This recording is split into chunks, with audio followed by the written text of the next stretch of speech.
Assalamualaikum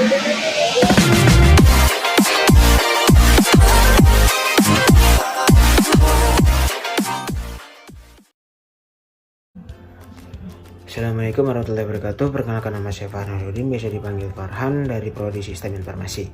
Di sini saya akan mempresentasikan UAS Sistem Basis Data R02. Soal yang pertama itu ada penjelasan lengkap tentang database dan berikan contoh statement SQL ya. Saat ini kita ingin mengambil data di database. Kita meminta data dengan menggunakan struktur query language atau SQL. SQL adalah sebuah bahasa yang digunakan untuk mengakses data dalam bisnis data relasional. Bahasa ini secara de facto merupakan bahasa standar yang digunakan dalam manajemen basis data relasional. Saat ini hampir semua server basis data mendukung bahasa ini untuk melakukan manajemen datanya. Bahasa SQL merupakan bahasa query konvensional yang paling banyak digunakan. Elemen-elemen bahasa SQL terdiri dari DDL, Data Definition Language, ada DBML atau Data Manipulation Language, dan ada DCL, Data Control Language. Contoh statement SQL-nya itu ada grant. Grant itu digunakan untuk memberikan izin akses kepada user. Perintah grant ini ada banyak, kita bisa menggunakan dengan grant select, cancel, update, delete, atau on cloud to user Farhan misal. Untuk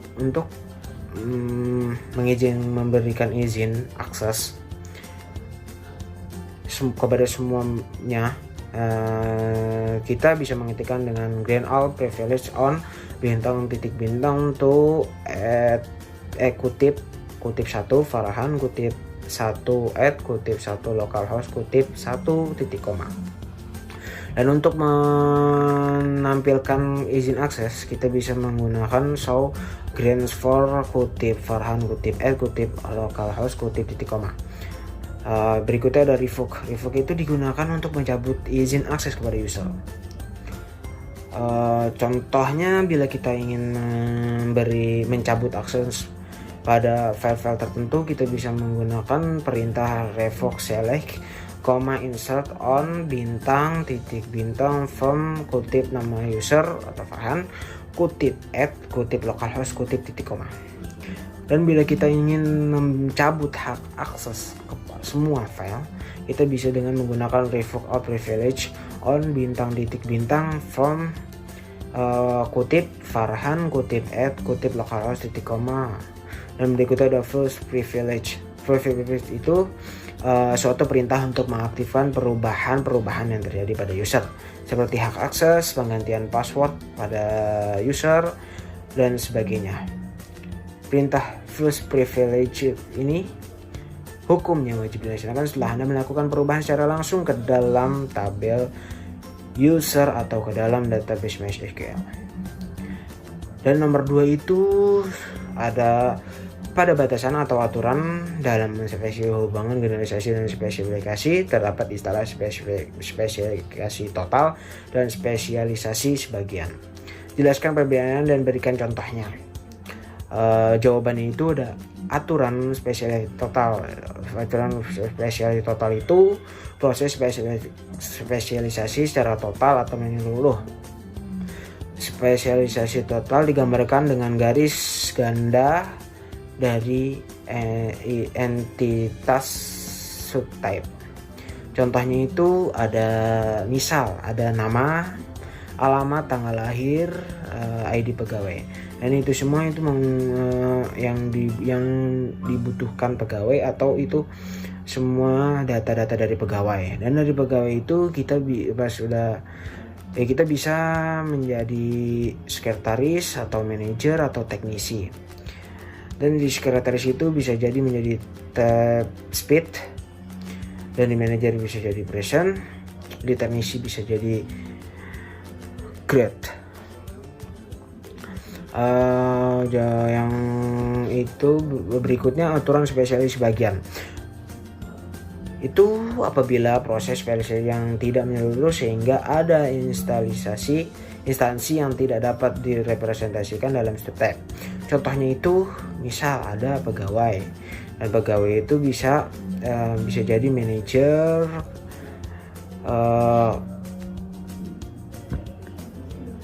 sekretaris atau teknisi. Berikutnya itu ada pegawai, namun itu beda dengan yang tadi, pegawai juga, namun ini ada bisa jadi ini pegawai tetap atau ada pegawai paruh waktu.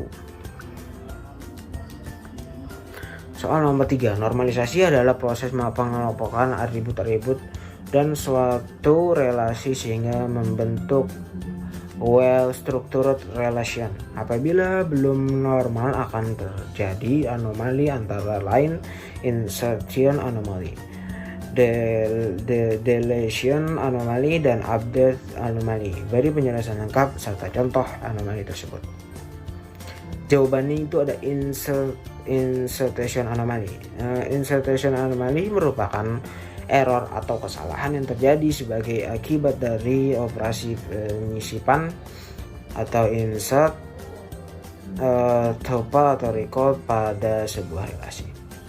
Contoh itu ada mata kuliah baru yang akan diajarkan, maka materi tersebut tidak bisa diinsert atau disisipkan ke dalam relasi kuliah di atas sampai ada mahasiswa yang mengambil mata kuliah tersebut.